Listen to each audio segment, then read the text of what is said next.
Your skills aren't great, don't worry, it's not too late. Devs are upgrading your kit, but you're gonna have to farm for it. Thought it happened all at once, know you've got to grind for months. The mats we need, they'll trickle feed frustrations beyond belief. Why's it got to be so tough to get a single buff? Please shift up, explain why grading's such a pain.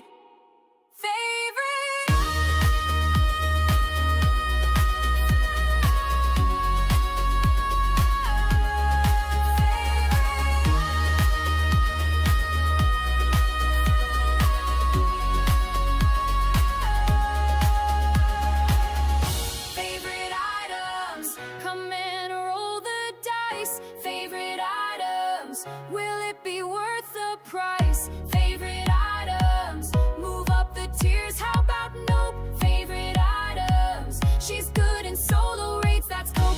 Favorite items, true damage is a joke. Favorite items, this was your one chance and you choked. Favorite items, need 3 copies or you're done. Favorite items, bet in CM they'll need just one.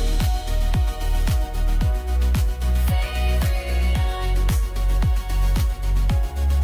favorite items,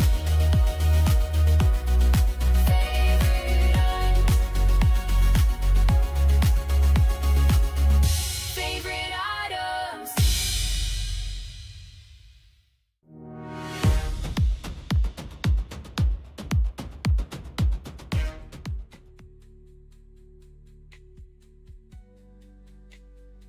Kapla, warriors!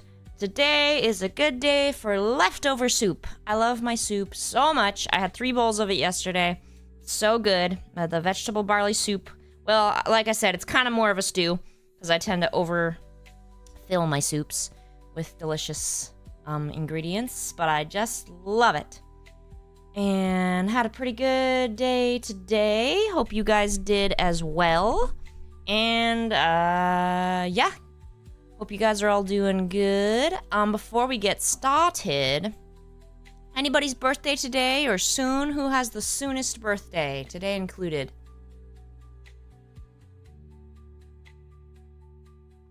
Good plan, sapling turtle. That was one of the few things I would eat as a kid was beef stew. I always would eat beef stew. Anybody? Aramis, we can do Viper, yeah. Wait, we didn't do Viper? I feel like we did Viper, but maybe I'm confused. Birthdays. Anybody got a birthday soon? What's the soonest birthday?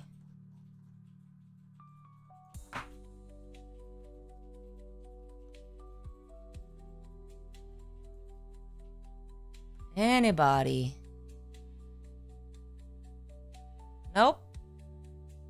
Okay, let's see. Maybe I'm just getting confused about the Viper. I think you're right. Let me check. I'm bringing it up right now just to see if it rings a bell.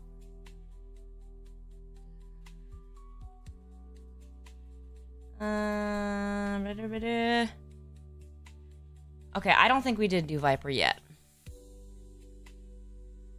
Alright, so what I'm gonna have you do then is whoever answers this Star Trek trivia question correctly gets to pick which of my skins I wear today.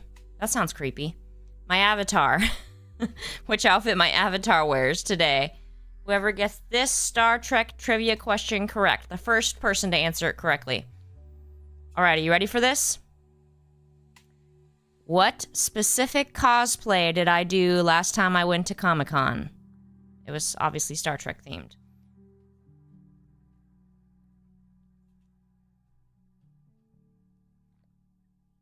Sorry, drinking this water. I'm thirsty. Someone's got to get this. I know Out of Context would. He must not be here. Just showed you guys last week. Last Wednesday, I showed you guys a pic. Exports cosplay.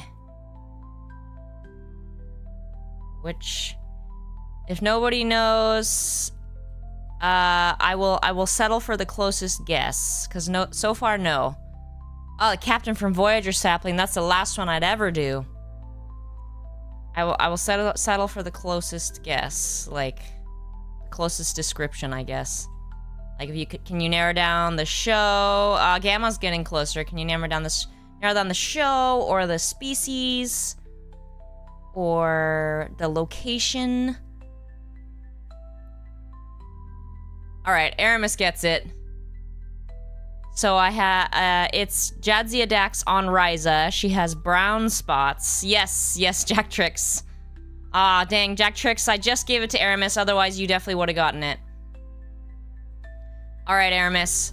Should I do my default kimono, which I'm wearing right now, my cow mono, the hoodie, the pilgrim hoodie, what I call the ninja outfit, which is the blue one, or what I call my Game of Thrones dress, which is like the coat with the roses and stuff.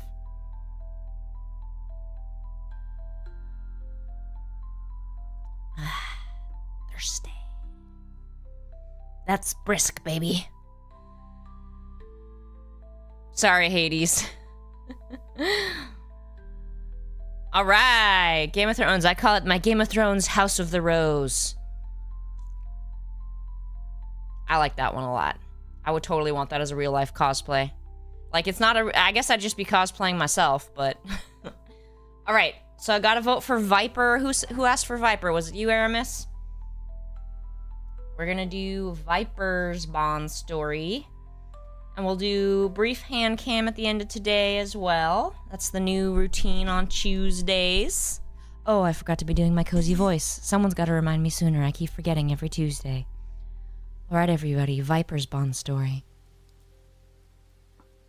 Excuse me. Episode 1. The Ark's Underbelly.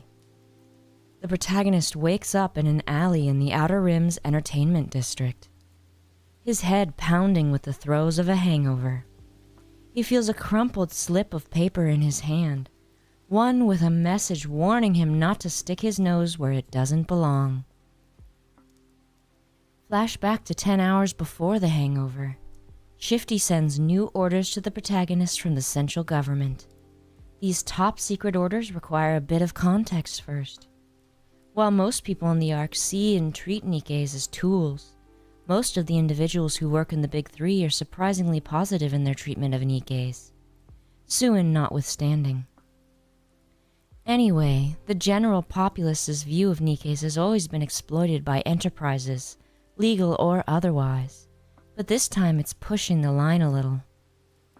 While the entertainment district of the Outer Rim has always been a place quietly accepted by the powers that be, as of late, Nikkes who work directly for the central government have been stolen and used there in various companionship-oriented services. There are some higher-ups who are involved with this debacle, and they stymie anything that could bring ACPU knocking on their doors. As for who's ordering this mission, it could only be Deputy Chief Anderson. The protagonist accepts the mission, is told to deploy ASAP, and is given information for an alias. The protagonist is meant to act as the central government officer named Jason Bourne. What? This whole smoke and mirrors act is unfortunately a result of hands being tied on the central government's end. And Shifty leaves a message from Anderson to start with the Outer Rim's entertainment district. Any of you read the Viper story? Is that really the name they use? Flashback to 8 hours before the hangover. The entertainment district is lined with all manner of illicit business that make the protagonist's head spin. A barker calls out to him, advertising a place containing some beautiful chicas, by his words. The protagonist asks if there are Nikkes there, a question that makes the barker wonder if he has a thing for them. The protagonist tries to step away, but the barker interrupts, insisting that his establishment is a respectable one that doesn't use Nikkes. But, as someone who's been around the block a few times and knows who's who, the barker can make some calls to get some honeys for the protagonist, as long as he steps inside for a drink, The protagonist agrees and steps inside. Wow, so they really did use that name. I've said the English translation can be bad, but I've never thought it was that lazy. That is really lazy. Evening, Abel Balboa. Cut to now, where after following the man and having a few drinks, the protagonist wakes up with a mild hangover in an alley.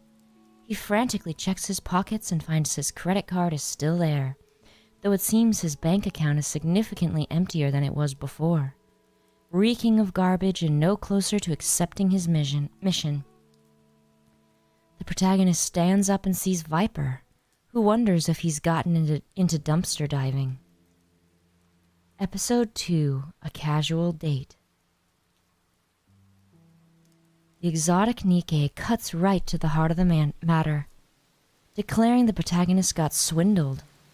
She laughs at his sheepish admittance before asking what he's really doing here and not buying his excuses for a minute.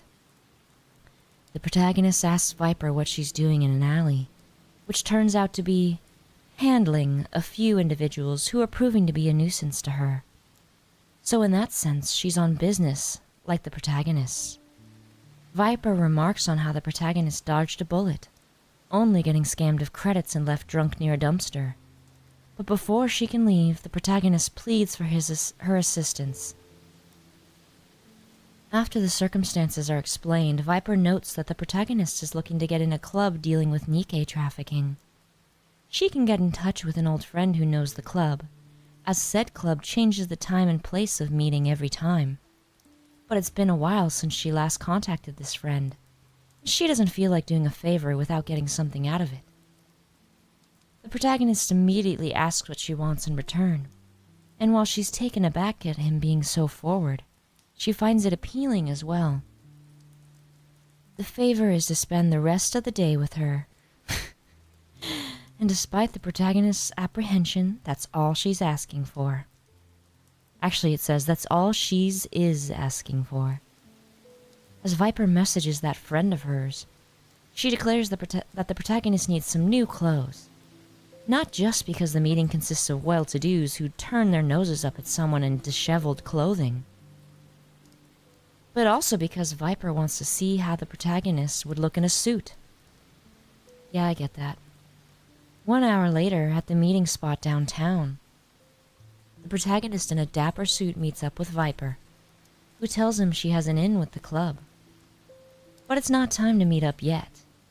She declares the two of them will spend some time together, insisting the protagonist trust her as she spies a churro-flavored Splendiman kiosk. Guys, I'm going to put a poll up. Favorite member of New Exotic? Viper, Jackal, or EH?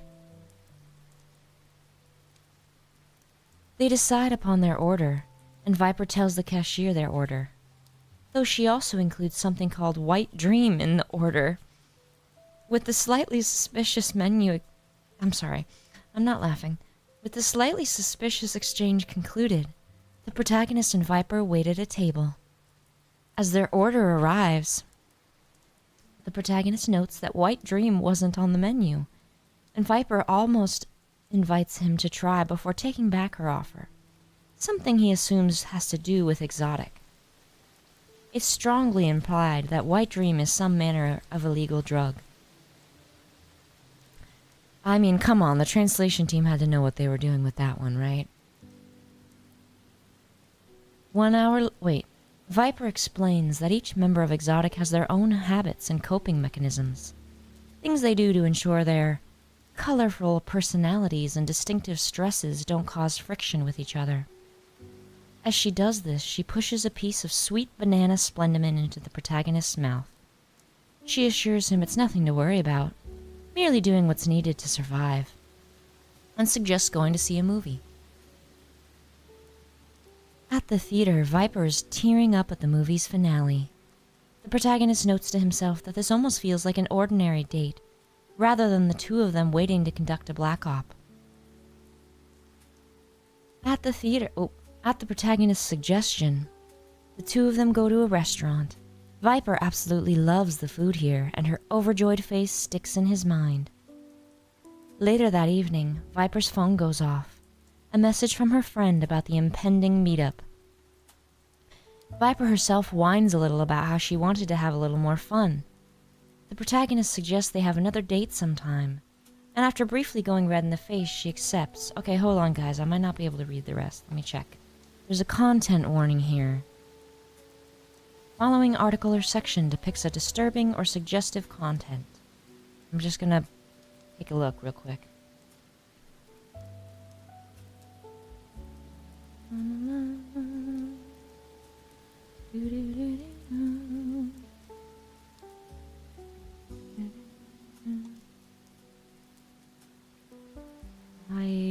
Okay, so far. Alright. As far as I can tell, it's okay. Okay, I think we're good. Just checking. Later that... Oh, episode 3, Secret Club. Later that night at the entertainment district, Viper leads the protagonist into a bar and they take a seat. Viper's eyes gesture to an unlit exit sign, which she says will turn on in 10 minutes to signal they can go in. She asks what the protagonist's plan is, which turns out to be looking for a guest list to see who's in on this scheme. He'll only get one shot at this, especially since if there really are some high-ranking officials involved, they could try to run and destroy all incriminating evidence. Viper takes the protagonist's hand, wondering if this cloak and dagger work is too much for him on top of fighting raptors. Despite being outside of his usual preview, I think they mean purview, he's determined to rescue the Nikkes. After admitting she debated whether or not to bring him here, she shares her phone to show the club's owner has a thing for Nikkes. He's a collector of sorts, and she knows not all of them are used as employees, but provide him personal uses. Ew. Viper shares some documents on her phone that describe all kinds of sordid activities being done in the club. His resolve proves she made the right decision, so she offers him a proposition. She figures he will turn it down, but he wants to hear it anyway. Wait, I lost my place. Viper suggests leaving the manager alone for now so they can gather more intel on his other operations, which should save more Nikkes in the long run. An idea he unsurprisingly rejects. Since their time was up, the two were escorted into the club. After having their IDs checked and traversing through complex and secret pathways, the commander and Viper reach the club. Though the place looks fancy, the two can clearly see Nikkes all around them working as employees.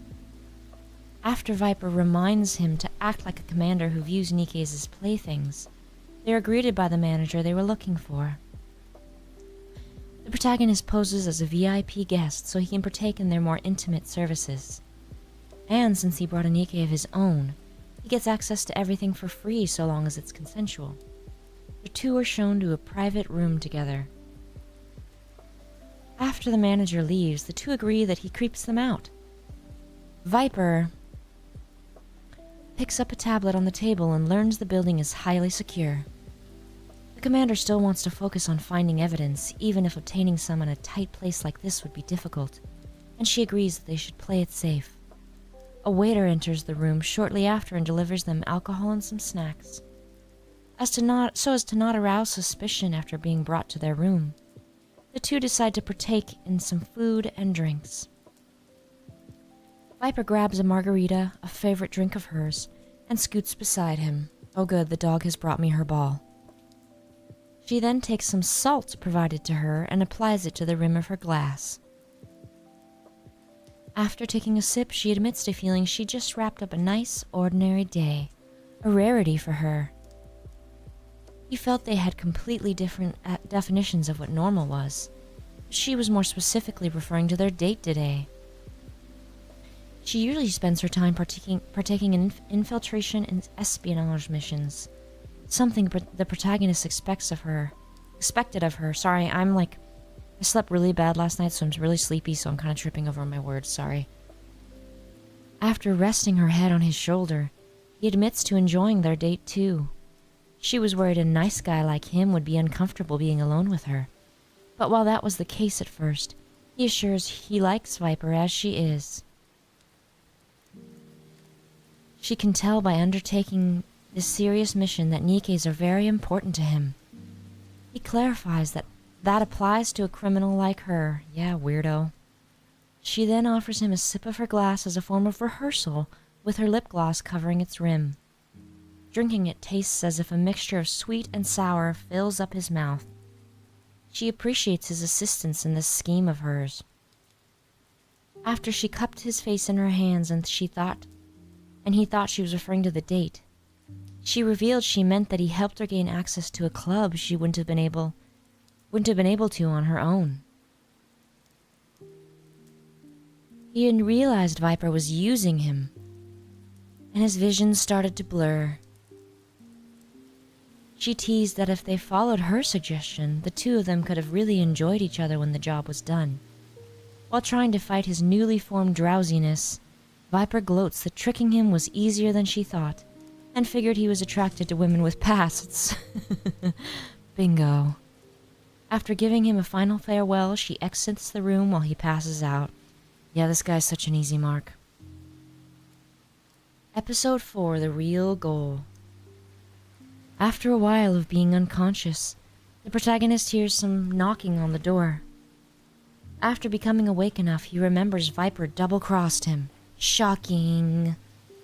Before hearing the waiter asking to come in, he came to check on the client, and after fibbing about what was happening as going a little overboard with the party powder, the waiter apologizes for interrupting him before the protagonist lets him finish.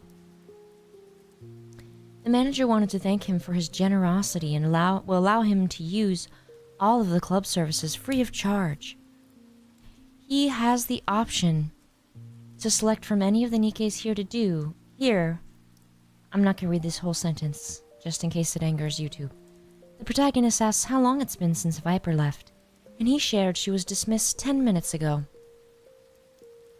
Though he was looking for another Nikke, the commander asks him to find the same one again. The waiter also tells him the manager is available for him anytime he wants to see him. After sharing he wants to speak with him alone and asking where the Nikke that just left was, he learns he answers his own question. Yeah, Gamma, you'd think he'd have some kind of ability to test his drinks. They make stuff like that. Upon entering the manager's office, he discovers Viper sitting with her legs crossed, scrolling through her phone. She's been waiting for him to show up and was about to get bored. Fair, that's fair, Sapling Turtle. That's why I'm cautious. Confused at what was going on, she apologizes for drugging him, but she wouldn't have been able to complete her own mission with him around. He grew even more concerned due to the manager's absence, but she revealed the commander's intentions to him and she let him escape. After Viper shared that she stole his ID card, she teased the manager left in a hurry, taking all incriminating evidence with him. After gloating that he will fail his mission at this rate, he senses that Viper wants something from him. Jospert, she's bored as hell because she cannot go to the dog park until she's cleared, which will hopefully be on Friday. The vet has to clear her after her surgery. Friday will be 2 weeks post-op. She's not allowed to do any significant activity or go to the park. So she's super, super, super bored. And it's impossible to entertain her at home because she just needs to get outside and sniff and run. She teases that the protagonist is too easy. Yeah, he's easy in more way than one. And continuing to go out with him would grow Sorry. Hold on.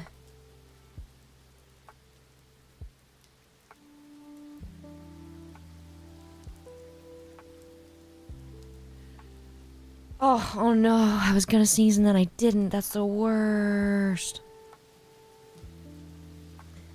Yeah, that's probably safe choice, Kaiser. My grandparents, even when I was super little, they were always like, don't ever accept an open drink from someone. When I was a little kid, I was like, okay. but it was a good lesson. But he knows that since Viper didn't leave with the manager and she waited for him to show up, there's some other use she has for him. While she thinks his deduction was reasonable, aside from having a wonderful date together, she can't fathom anything else she would want from him. She admits there is something that he can do for her, but he will only cooperate if she turns over the manager. After wrapping herself around the commander's waist, she coyly suggests she can come up with something. She has a few requests she needs to take care of, and he reluctantly agrees to help her. He's lucky he can't get an STD from a Nikke, I assume. After sharing her phone again, this time showing information about an organization that has recently started working in the Outer Rim, she assigns him with taking out anyone involved with it. The manager was doing deals with them to expand the club's operations, and she had visual proof of this via texts. After learning this organization was in conflict with Exotic, things started to make sense, and what she said before was clear now. With the commander under her control, he asks her to share the information with him, a subtle way to show his compliance. As a trade-off, Viper presses a button under the table to reveal a secret passage behind a bookcase, and she decides to uphold her end of the deal. I'm not sure of that, Hades, actually. That's an assumption. Episode 5, Plaything. After reaching the end of the long, secret path, the two were met by the other members of Exotic, Crow and Jackal. Turns out the manager was already captured and the two were keeping an eye on him. Jackal was angry she had fun with the protagonist without her, causing Viper to share that they went on a fun date with some drinks and he helped her finish a mission. Crow gives him the manager, and now Viper's end of the deal is done. She initially thought the commander was going to break their agreement, but before he could respond, Crow and Jackal take their leave, with the latter wanting to join them next time. Viper was ready to leave too, but since there were 5 minutes left until midnight, she decided to stay until the day was completely over. Sorry, I'm feeling kind of dizzy. He had many questions for her, but she agrees to answer one honestly. The first one he could think of was if she planned this all along. She hinted that she may have orchestrated this as far back as when they met in the alley, but she admitted that was a joke. She really plotted this when the two first met. Before she could explain what she meant, Jackal returned, telling Viper that Crow wants to go. After telling him not to think about it since the two had a fun date, she teases she's looking forward to another before leaving. Now alone with the manager, the commander discovers a USB stick with a note attached to it in his hands, which were tied behind his back. The note reads, "I had a lot of fun today. A little something for you." He figures the USB contains the clientele list as well as other documents related to the club. Seems like Viper herself was never near the manager, leaving the protagonist to wonder. As Exotic heads on their way, Jackal was sad they weren't going to burglarize the organization, with Viper reminding her they won't do that except as a last resort. After learning about her deal with the commander, Jackal can't wait to work with him in the future, and considers her teammate not completely useless. Viper figured Crow would be proud of her at least, even if she didn't truly care how she felt. But if anything, she was less than pleased. Even though their plans succeeded since they got the info they needed, and now the protagonist is in their debt, Crow senses Viper is still a slave to her most basic desires, if you know what I mean, and was more conniving than she initially thought. After teasing her leader about how much time and effort she spent spying on her, Crow makes it clear she hasn't taken care of Viper personally because she still has uses for her. She thinks the protagonist's idealism has tainted her, and while she may think she's in control now, Crow senses that his influence will infect her eventually. When that happens, she will be a shell of her former self. Viper took that to mean that he has developed feelings for her, and that may be the case since he's a human. She agrees to be more careful, but still thinks Crow is overreacting. Jackal has no idea what either of them is talking about, and after pestering Viper to explain, she tells her they were talking about a plaything that is proving to be very amusing. Thanks for following, Legend of God Art. Much appreciated. Alright guys, another Bond story, or we can move to HANDCAM, but I didn't have a lot of items planned to show you tonight.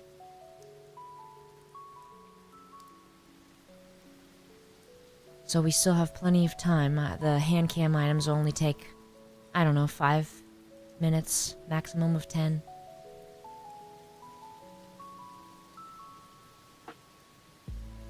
Anybody? Na na na na na na na. Na na na na na.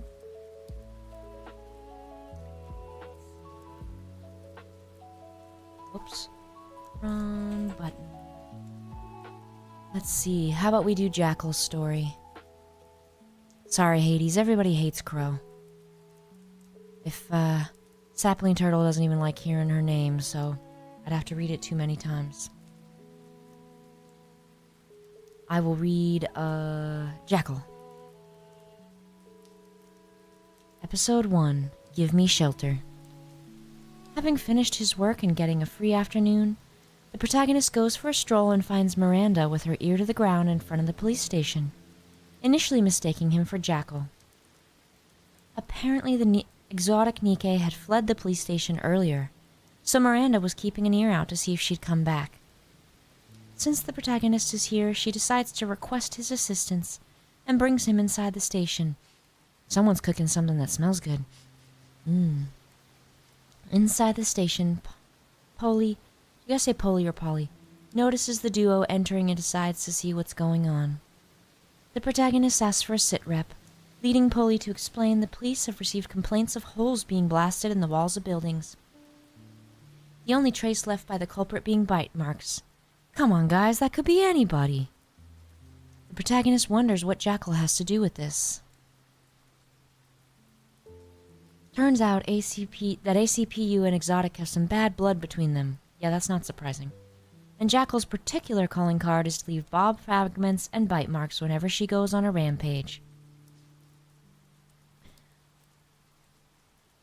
Polly initially grabbed...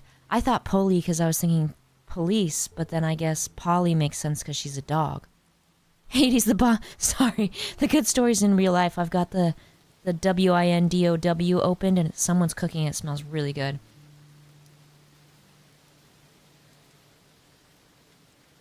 Polly initially grabbed Jackal and locked her up, but as Miranda points out... See, okay, we're split here. I'll just switch between the two. But as Miranda points out, Jackal ended up gnawing her way through the prison bars and made a break for it. Between the repair costs for the cell and the complaints only getting more frequent, Polly's just about ready to throw her hands in the air and wave them like she just don't care. The protagonist volunteers his assistance in finding Jackal, on the condition that handling of the exotic member is left to him. Polly is confident the protagonist isn't Jackal's accomplice, and since the jails can't hold her, agrees to the condition.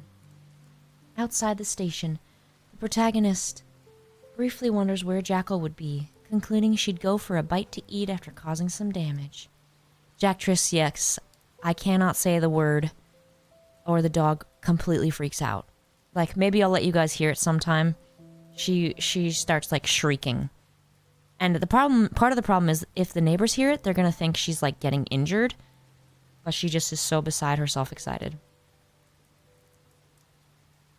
He goes to the restaurant and sure enough, Jackal is at a table, scarfing down some food amidst a scene of disarrayed decor. He approaches the feasting Nikke, who offers him some food before he requests her company. She's initially reluctant, but with a promise of tasty treats, she's completely on board. Just as soon as she makes a quick stop first. That quick stop happens to be an alleyway where Crow is waiting. Yeah, that's shocking. Crow questions why the protagonist is here, to which Jackal explains that he promised her treats if she went to his place. But then she remembered she was supposed to meet up with Crow, so she decided to unalive 2 birds with 1 stone by bringing the protagonist to the meeting and then following them afterwards. Crow immediately suspects the protagonist is up to something and demands he spill the beans. He explains Jackal needs to learn to behave and be patient if she's going to coexist with the other inhabitants of the outpost. A thought that makes Crow scoff at him for being overly nosy again.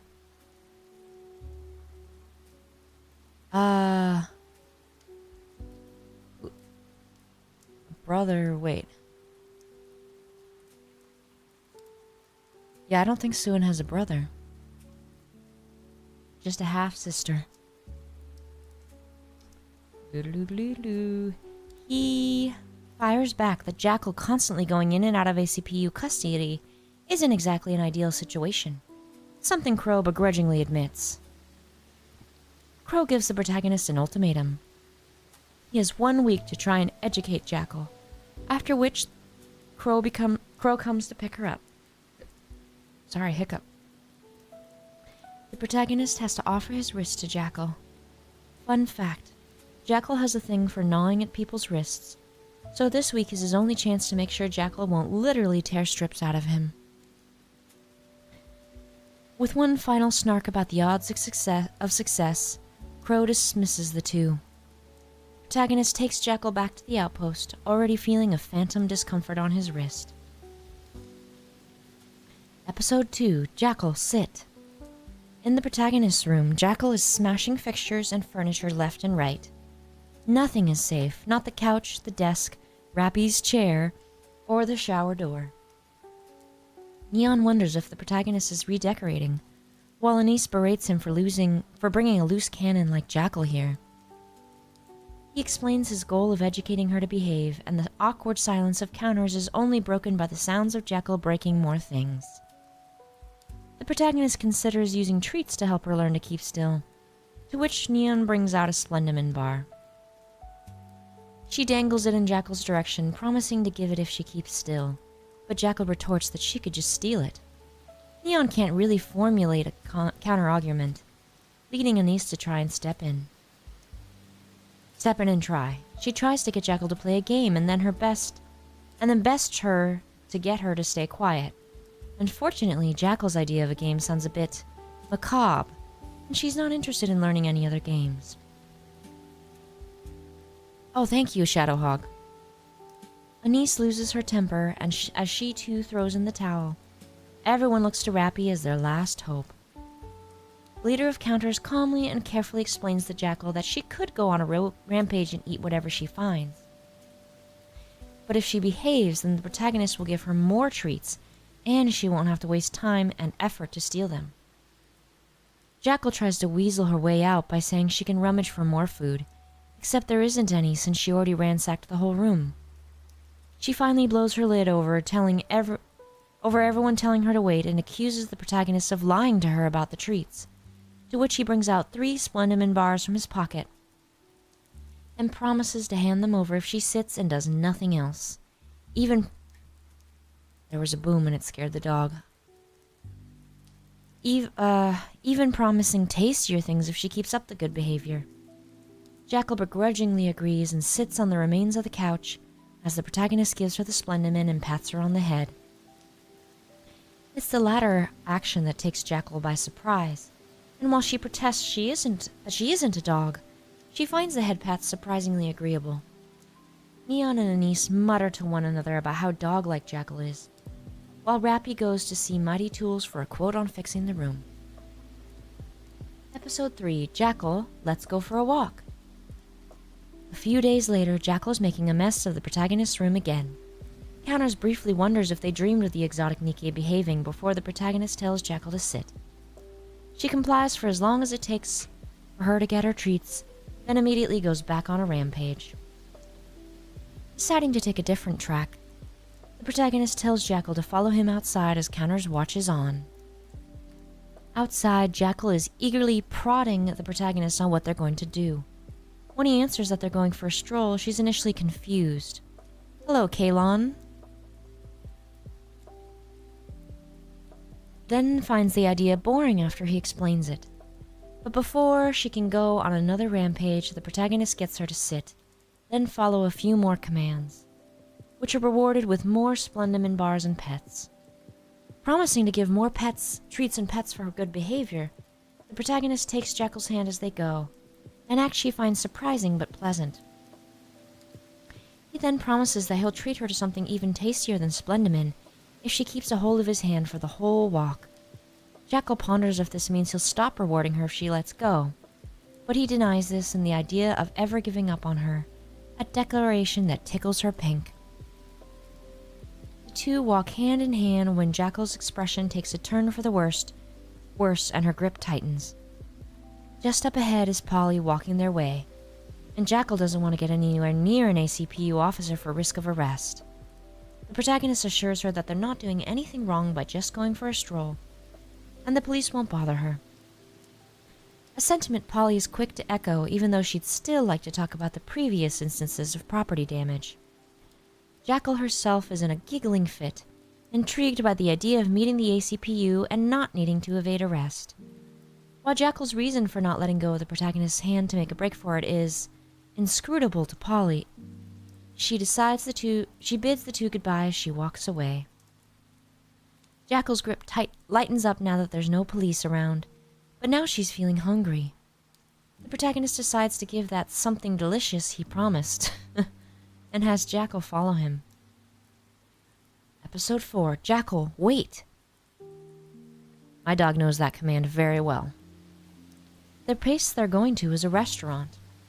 Jackal is excited at the prospect of ordering whatever she wants, but the protagonist's request for her to wait patiently douses her enthusiasm a little. Despite not liking the idea, she's willing to try if the alternative is leaving without so much as a morsel eaten. The two sit at a corner table, and despite a bumpy start from Jackal... Oh, my pupper's scared. Hold on. You know, there was a boom noise. I didn't...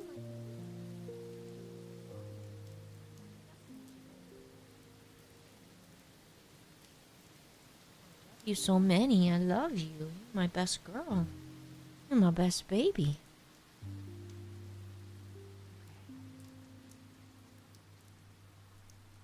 They managed to order 2 of the menu's dishes with the biggest portion sizes. As they sit and wait... Yeah, she went and hid in the closet. It's next to me, fortunately. As they sit and wait, Jackal marvels at how different this is from her previous experiences. Sure, she's visited this restaurant, but every time, even though she was just stepping in for a bite, all the customers would scream and run while the staff yell at her to leave. Now she's being given water. Her order is heard and accepted. None of the other customers really care that she's there, and ACPU hasn't charged in, sirens wailing. Despite the protagonist's words, Jackal finds it odd that this is the result of waiting, when normally just waiting around never got her any food. This piques the protagonist's curiosity, leading Jackal to explain herself. Jackal used to be an impoverished child with no money to her name. Oh man, the commander's gonna eat this up. So she went about doing odd jobs in exchange for food. Intel gathering, item retrieval, even unaliving. All of it was on the table so long as it put food on the table. That's a sentence. Looking back on it, Jackal considers those jobs adventurous, and found them a better alternative to going hungry. Her story over, Jackal whines about how the ambient smell of food is getting to her when their orders aren't ready yet. Just as she's about to lose her cool, their food finally comes out, or at least their appetizers. Jackal scarfs them down, then wonders where the rest of the food is. She finds the idea of waiting for more food to be frustrating. But the protagonist reminds her if she doesn't wait, and then it's back to scrounging scraps while keeping her head on a swivel for ACPU. An idea she finds disagreeable, but she also doesn't want to go hungry like before. The protagonist promises to never let Jackal go hungry, a promise that instantly promotes him to her second favorite person after Crow. Why the hell would that be the case? She agrees to wait, but only because she distrusts the protagonist, and most definitely not because she likes his petting. The protagonist can only think to himself about Jackal's invisible tail wagging back and forth as the two of them luxuriate in a calm yet fulfilling dinner. I like head pets too, it feels good. Very soothing. Outside the restaurant, Jackal cheers over her full belly. The protagonist notes that she's still holding his hand, an action she insists on doing so she won't run away, and even if the risk wasn't there, she'd still want to hold it. The two go back to the protagonist's room holding hands the whole way. Episode 5, There Are No Bad Jackals in This World. A few days later, Counters is once again wondering if they're dreaming, seeing Jackal in the protagonist's room, but not a single piece of furniture is damaged. She's feeling better. Did you hear that? Even the protagonist himself is surprised that Jackal is just sitting and waiting, though she does demand pets from him. That's what I do. Pets and food. The squad can't believe Jackal could actually be tamed, especially in 1 week. They bid Jackal goodbye, but it seems as though the protagonist is the only one she's willing to behave for. The protagonist goes with Jackal to the alley, where they're supposed to meet Crow. But the exotic leader has yet to show up. You could tell something was bothering Jackal, which she denies at first, but she admits she isn't happy that the two would have to part ways once Crow arrives. She demands the commander join them, but he reminds her Crow won't allow that, which she reluctantly accepts. The woman in question appears not long later, and after the two exotic members briefly greet each other, do you think Jackal smells Crow's butt to greet her? Jackal is eager to show her squad mate the results of her training. At the commander's orders, Jackal performs a trick, though Crow notes that this just proves he turned Jackal into a dog and doesn't show her manners have improved. He then pulls out a Splendiman bar and Jackal successfully waits for his orders before eating it, even with Crow trying to convince her to do so. Jackal realizes that more food would come if she waits, and if she steals it, she will need to run to avoid capture, and to run again after she escapes capture. The protagonist rewards her with the bar and some pats on the head, both for her patience and for her answer. Crow was pleasantly surprised with the protagonist's work, and while Jackal thinks this should allow him to join them, he signals to Crow that she should be the one to tell her that won't be possible. He also tells her that he has things left to do at the Ark, which she doesn't understand. The commander asks Jackal to wait for him to come back to her. She's telling me she's bored, Jacktrix. The commander asks Jackal to wait for him to come back to her, similar to the food he gives her, and she agrees on the conditions he comes back often, and pets her a lot when he does. Before the two exotic members leave, Crow asks him to uphold his end of the bargain by offering up his wrist. He reluctantly extends it out, and Crow allows Jackal to do with it as she pleases, whether that means biting it, eating it, or anything else.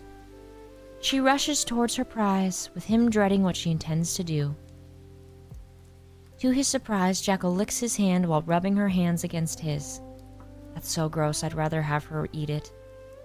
She was a bit confused while he was closing his eyes, because she had no intention of biting his hands off since he needed them to pet her, so she wanted the protagonist to take good care of them until they see each other again.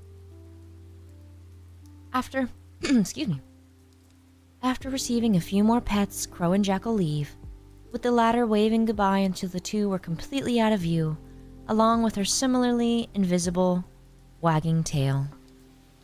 Yeah, it says licks his hand, Hades, I'm afraid. Afraid it is the truth. Alright, gonna get ready to transition to HANDCAM, gonna grab my knickknacks.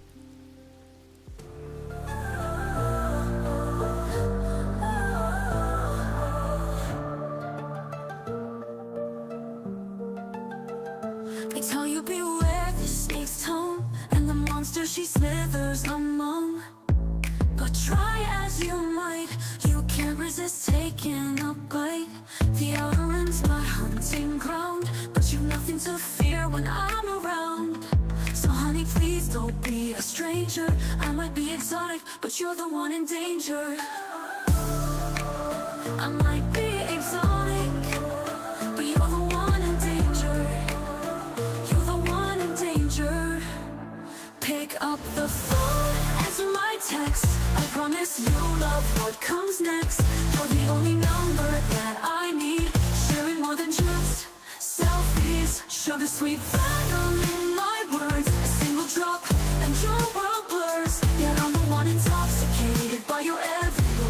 stop losing my head for you. Losing my head for you. I'm losing my head for you. Losing my head for you. I'm losing my head for you. I'm a double agent, or so they say. Does that excuse all my crimes away? Honey, I just want to have fun, so let's ignore all the things I've done. I'ma leave, but we'll still hit the beach and see the sea. Grab your camera and snap some shots, cause my swimsuit can't be taught. Pick up the phone, answer my text. I promise you'll love what comes next. You're the only number that I need. Sharing more than just selfies. Show the sweet. All right, everybody. The theme oh my gosh. The theme tonight. Just a moment. Come here. The theme tonight is wood, in honor of Taylor Swift's amazing new song. Sarcasm, guys. Sarcasm. So I have 3 wood export artifacts. Hold on, I'm waiting for my camera to catch up so I can see. It's being difficult. I want to make sure I can see what you guys can see. I'm trying to make sure you guys can see. Come on, just a second, guys. Sorry. This is, anybody recognize this item? Body.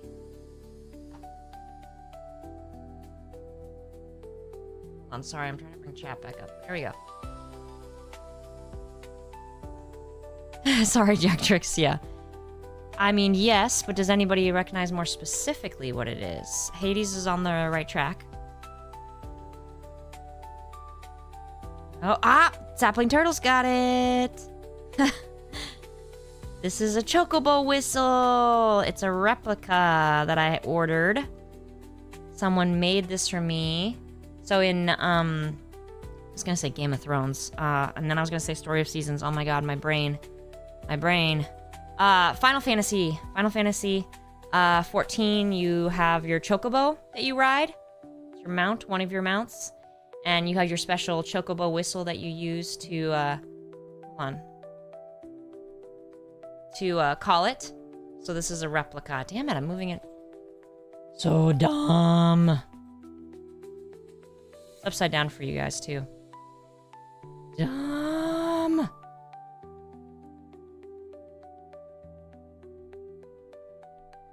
It's beautiful.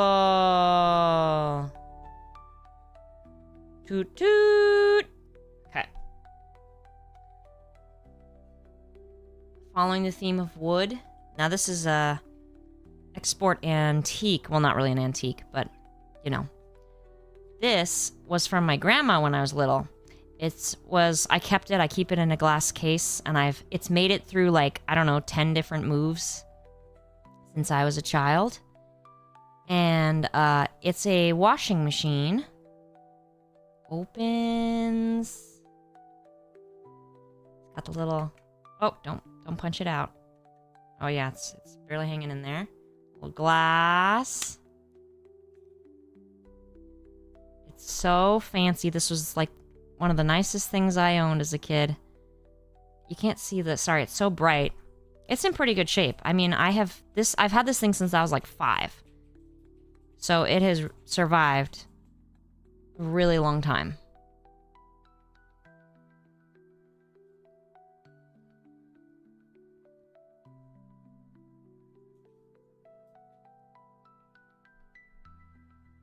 When I was a kid, there was this fancy dollhouse store near where I grew up, or part of my childhood. And they sold like these super fancy dollhouses and all this like really nice wooden dollhouse furniture. And it was just like, I would just go in there and drool. It was like, we could never buy anything, but it was so beautiful. All right, now, last but not least, I saved the most exciting for last. Luke. Woof, woof. It's a wooden carving of exports pup.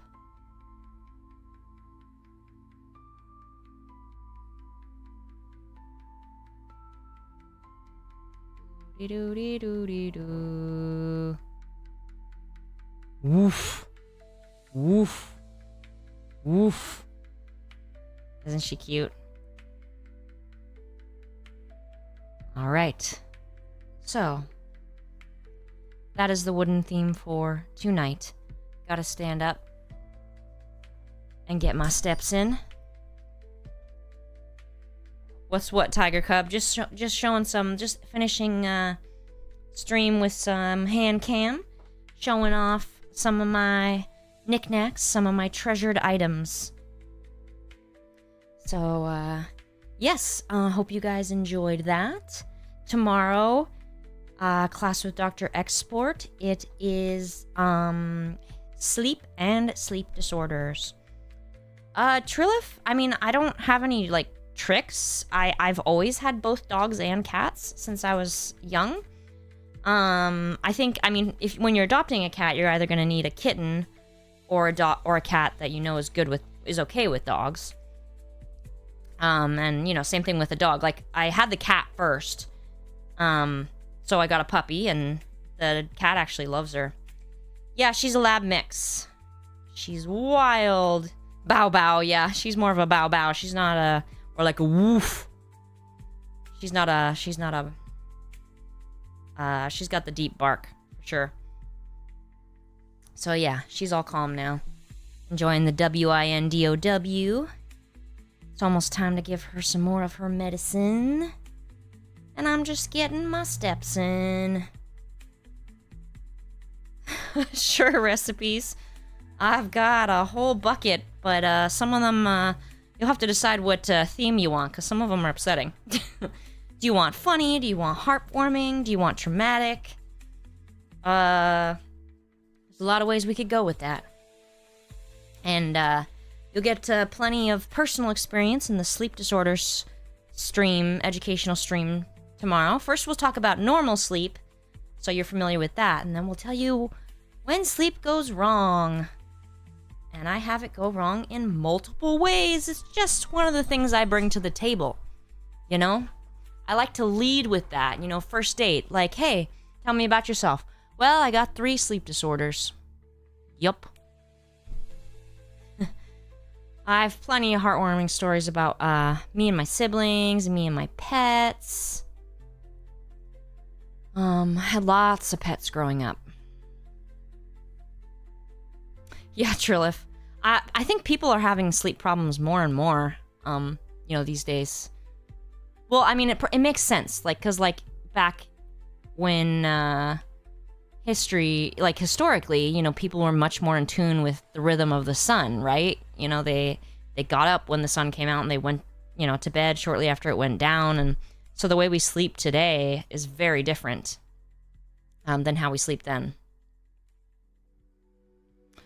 Oh, really? Recipes? That's interesting. So you kind of know what, you know what my sister's gone through dealing with me. So,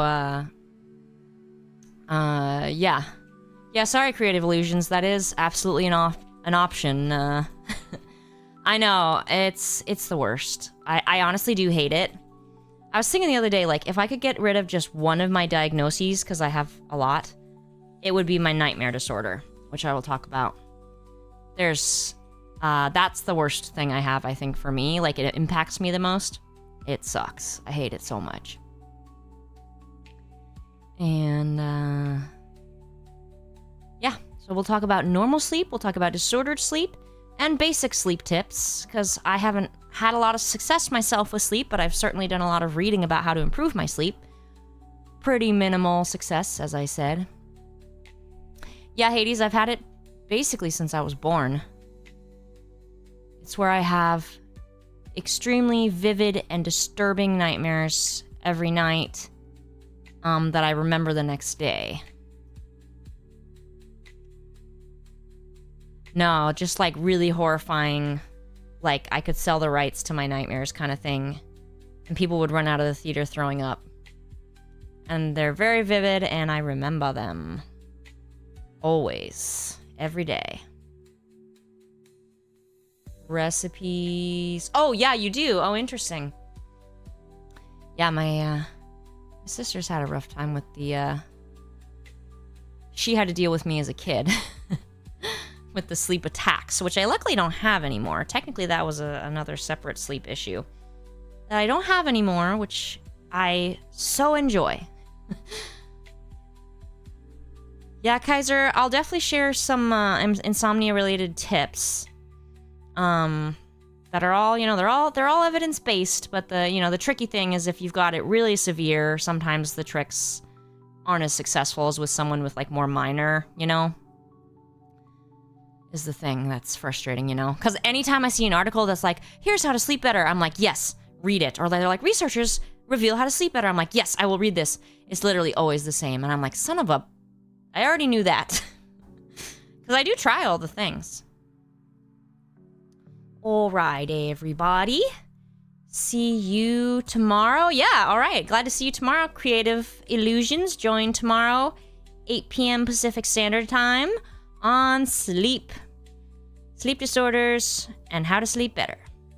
And like I said, a funny thing was on Friday at work, or during my workday, I should say, I drove past a sleep disorder clinic. Thought that was funny. Maybe I'll try a new one. I try again every few years to get some help with it, and it never works out. But, you know, it's worth a try. All right, everybody. Majram, sleep well. Majram.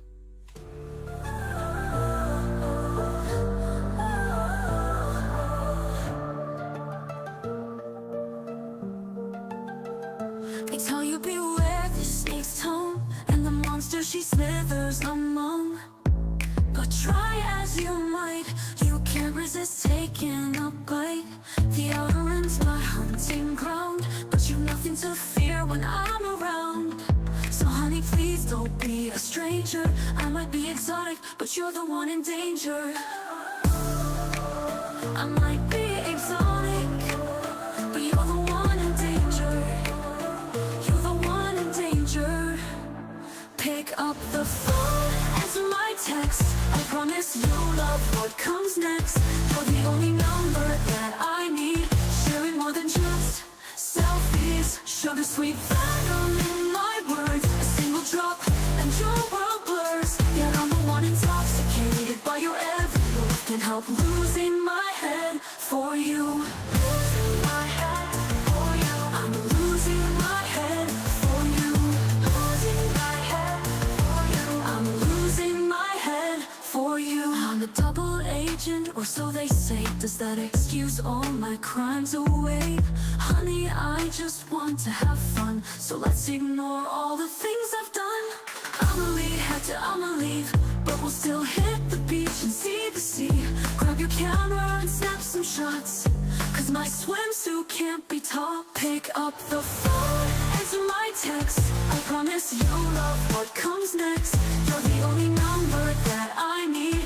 Sharing more than just selfies. Sugar sweet venom in my words. A single drop and your world blurs. Yet I'm the one intoxicated by your every move. Can't help losing my head for you. Losing my head for you. I'm losing my head for you. Losing my head for you. I'm losing my head for you.